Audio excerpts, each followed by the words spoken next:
दोस्तों, मानव जीवन के इस कर्मिक परिवर्तन को पुरातत्वविदों द्वारा 3 भागों में विभाजित किया गया था। पुरापाषाण काल, मध्य पाषाण काल और नवपाषाण काल।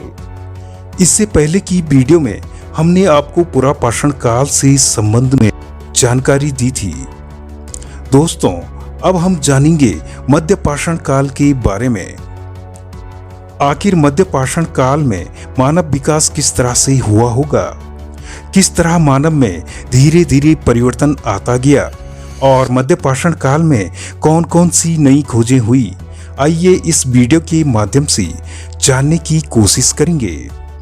वीडियो में आगे बढ़ने से पहले हमारे चैनल इंटर वर्ल्ड को सब्सक्राइब अवश्य करें। दोस्तों, पुरापाषाण काल लगभग 1 लाख वर्ष तक रहा। इसके बाद मध्य पाषाण काल या मेसोलिथिक एज आया। बदले में युग में कई परिवर्तन हुए, जैसे जीवन शैली में बदलाव आना, तापमान में वृद्धि होना, साथ साथ पशु और वनस्पति में भी बदलाव आना। इस युग को मध्य पाषाण युग इसीलिए कहा जाता है क्योंकि यह युग पुरापाषाण काल युग और नवपाषाण युग के बीच का काल है। भारत में इस युग का आरंभ 8000 ईसा पूर्व से माना जाता है। 4000 ईसा पूर्व के आसपास पुरापाषाण युग का अंत हो गया था और जलवायु उष्ण और शुष्क हो गई थी। परिणाम स्वरूप बहुत सारे मौसमी जल स्रोत भी सूख गए होंगे और बहुत सारे जीव जंतु दक्षिण अथवा पूर्व की ओर परवास कर गए होंगे, जहां कम से कम मौसमी वर्षा के कारण लाभकारी और उपयुक्त घनी वनस्पति बनी रह सकती थी। जलवायु में परिवर्तन के साथ साथ वनस्पति व जीव जंतुओं में भी परिवर्तन हुए और मानव के लिए नए क्षेत्र की ओर आगे बढ़ना संभव हुआ। धीरे धीरे तापमान में बदलाव आया, गर्मी बढ़ने लगी और गर्मी बढ़ने के कारण जौ, गेहूं, धान जैसी फसलें अपने आप स्वतः उगने लगी। इस समय के लोग भी गुफाओं में रहते थे। पुरातत्वविदों को कई स्थलों से मेसोलिथिक युग के अवशेष मिले हैं। पश्चिम मध्य भारत और मैसूर, कर्नाटक में इस युग की कई गुफाएं मिली। मध्य पाषाण युग में लोग मुख्य रूप से पशुपालक थे। मनुष्य ने इन पशुओं को चारा खिलाकर पालतू बनाया। इस प्रकार मध्य पाषाण काल में मनुष्य पशुपालक बन गया था। इस युग में मनुष्य खेती के साथ साथ मछली पकड़ना, शहद जमा करना, शिकार करना आदि कार्य करता था। मध्य पाषाण काल में औजार अग्नेय पत्थरों से अधिक छोटे व पैने बनाए जाने लगे। इनमें कठोर मजबूत पत्थर का प्रयोग किया जाने लगा। इन पत्थरों की खास बात यह थी कि इनके फलक चिप्पड़ आसानी से निकाले जा सकते थे और इन्हें मनचाहा आकार भी दिया जा सकता था। प्रारंभ में हाथ में आसानी से पकड़े जा सकने वाले पत्थरों के औजार बनाए जाते थे। धीरे धीरे हथियारों में हत्थे लगाकर प्रयोग करने की कला मानव ने सीख ली थी। इन औजारों को लकड़ी के हत्थे में बांधकर इनकी शक्ति को बढ़ाया गया। आदि मानव पत्थरों का उपयोग जानवरों के शिकार करने, मांस काटने, लकड़ी काटने व कंदमूल खोदने आदि के लिए किया करता था। पत्थर को पाषाण भी कहते हैं, इसीलिए इसे पाषाण युग कहा गया। इस काल में पत्थर की चिकनी कुल्हाड़ियां, हाथ के बनाए बर्तन, झोपड़ियों के निर्माण स्थल तथा लघु पाषाण उपकरण भी प्राप्त हुए हैं। इनका काल लगभग 2500 ईसा पूर्व माना जाता है। इस काल से सिंधु सभ्यता के विकास का क्रम आरंभ होता है। पहले मनुष्य आग के बारे में नहीं जानता था। जब उसने पहली बार जंगल में सूखी लकड़ियों को आपस में तेज रगड़ खाकर आग लगते हुए एवं पत्थरों के औजारों के निर्माण के दौरान 2 पत्थरों के आपस में टकराने व चिंगारियों को निकलते हुए देखा होगा, तब पहली बार मानव ने 2 पत्थरों के आपस में टकराकर आग उत्पन्न की होगी। यह मनुष्य की पहली सबसे बड़ी उपलब्धि थी। आग के जलने से आदि मानव को बहुत लाभ हुए, जैसे इस खोज के बाद अब वे मांस भूनकर खाने लगे। ठंड के समय आग जलाकर गर्मी प्राप्त करने लगे। जंगली जानवर आग से डरते थे।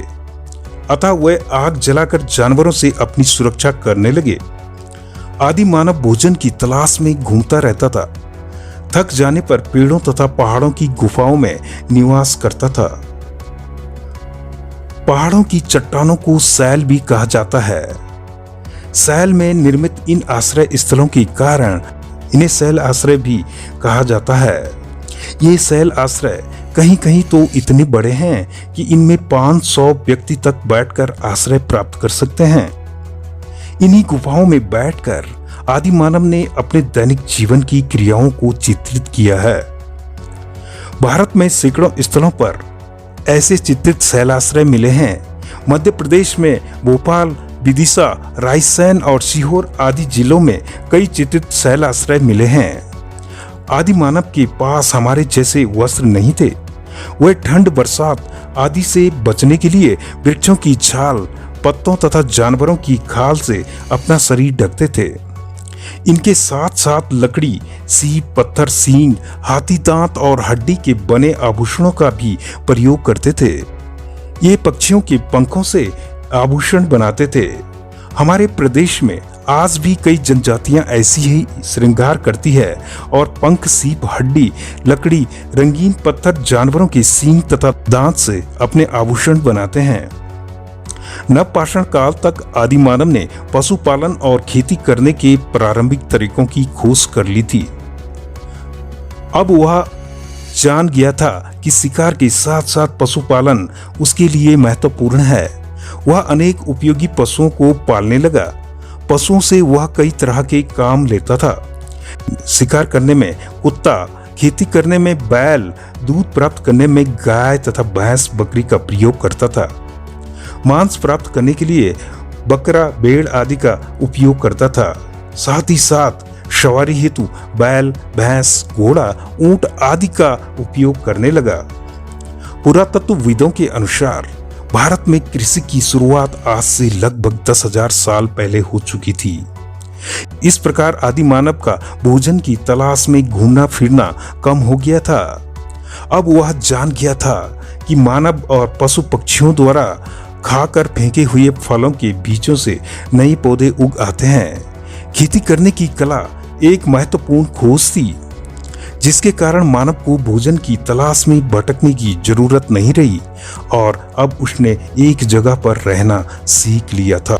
लेकिन मानव को जब खाद्य सामग्री की कमी पड़ने लगी, तब उसने जमीन, खेत की खुदाई, पत्थर, लकड़ी, हड्डियों से बने यंत्रों से करके जमीन में बीज बोना शुरू किया।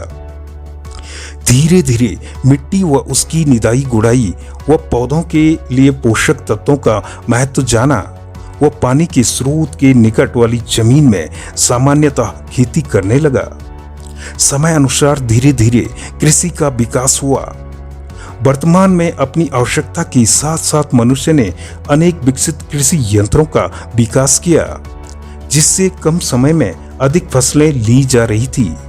इस प्रकार आदिकाल से लेकर आज तक मानव की कृषि पर निर्भरता लगातार बढ़ती गई और कृषि के विकास के साथ साथ सभ्यता का विकास भी हुआ। आदि मानव की प्रगति में पहिए की खोज एक बहुत बड़ा महत्वपूर्ण स्थान रखती है और यह खोज उसके जीवन यापन के लिए वरदान साबित हुई। इस खोज से मानव ने बड़ी तेजी से प्रगति की है। इस खोज से मानव को कई लाभ हुए, जैसे बारीक चीज को एक स्थान से दूसरे स्थान तक लाने और ले जाने में, गहराई से पानी खींचने में, पशुओं द्वारा खींचे जाने वाली पशु गाड़ी निर्माण में, चाक से मिट्टी के बर्तनों के निर्माण में। इस खोज के बाद मनुष्य की लगातार प्रगति हुई। दोस्तों, मध्यपाषाण काल से संबंधित यह वीडियो आपको कैसे लगी, कमेंट बॉक्स में अवश्य लिखिए। यदि आपको यह वीडियो पसंद आए तो वीडियो को लाइक करें, शेयर करें।